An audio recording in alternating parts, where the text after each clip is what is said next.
మంది అర్చకులున్నారు. ప్రావీణ్యానికి అనేక ఏళ్లు పట్టే అత్యంత ప్రాచీనమైన కొన్ని హిందూ గ్రంథాలని వీళ్లు అభ్యసించారు. శ్రీ వెంకటేశ్వర స్వామి ఆలయం నుంచి కొన్ని కిలోమీటర్ల దూరంలో శేషాచలం అడవుల్లో ధర్మగిరి కొలువై ఉంది. ఇక్కడే వెంకటేశ్వర వేద విజ్ఞాన పీఠం కొలువై ఉంది.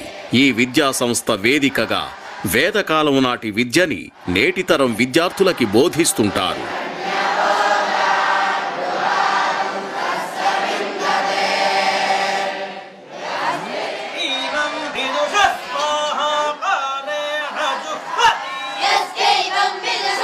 ప్రాచీన సాంప్రదాయాల్లోనే ఇక్కడ బోధన సాగుతుంటుంది. వేల సంవత్సరాల నాటి గ్రంథాలని ఇక్కడి విద్యార్థులు వల్లెవేస్తుంటారు.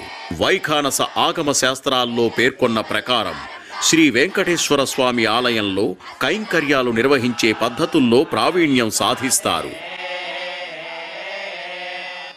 విద్యార్థులు 10 ఏళ్ల కంటే తక్కువ వయసులోనే ఇంటిని, ప్రధాన స్రవంతి పాఠశాల వ్యవస్థని వదిలిపెట్టి సంస్కృత రూపంలోని తత్వశాస్త్రం, ఆది భౌతిక శాస్త్రం నేర్చుకోవడానికి ఇక్కడికి చేరుతారు.